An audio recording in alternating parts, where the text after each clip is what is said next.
Hi Nadia, I love the video presentation that you put, and you have clearly described about the various case issues that's been reported, and I'm trying to answer to your question how a client or a counselor can protect oneself from impairment, and how can a counselor maintain a healthy relationship without crossing the boundaries with the client. So as we look into this, this is such a great, vast topic, because this is one area that many counselors fall and break the laws or ethics. So the ACA has offered, I was going through an article by Linnae Shallcross. The article's title is about taking care of oneself as a counselor. And I found this article very informative and detailed description about how a counselor can take care of oneself. And it says about a self-checkup. That's the first thing she mentions. The author mentions about a self-checkup. The ACA members, or the ACA as counselors, have organized wellness workshops for counselors. And she says it's a self-checkup is always necessary. Just like we use our cars, we check it up.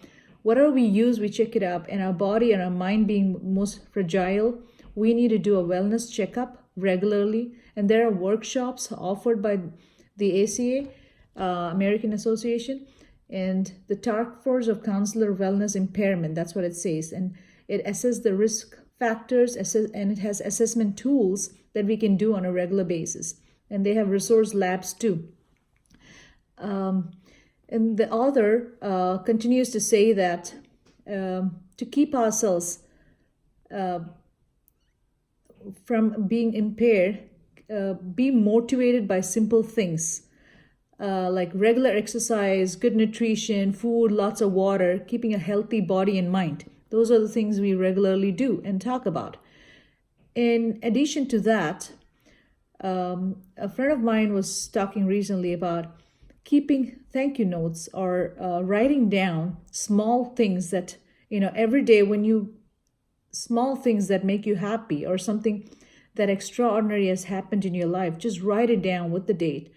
And when you are going through a tough time, you can go back to these notes, and these will give you a great source of joy or encouragement that what has done, and such a blessing or such a good thing has happened in your life, and gives you a motivation to move forward.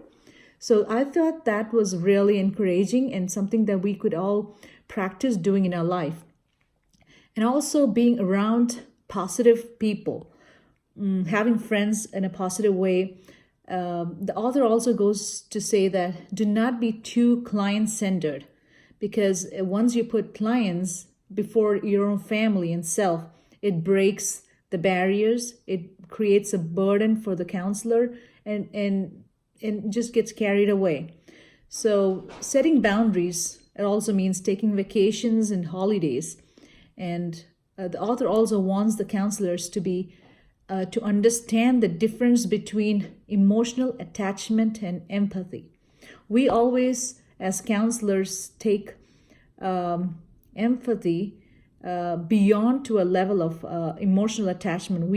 That is when the unethical relationships, or the relationship boundary crossing happens in between the client and the counselor, because we get carried away. We are to empathize them, but we should not be carried away. And that is, I think, a main thing that we need to keep in our mind, in the back of our minds, that we shouldn't be carried away with what we hear from the clients.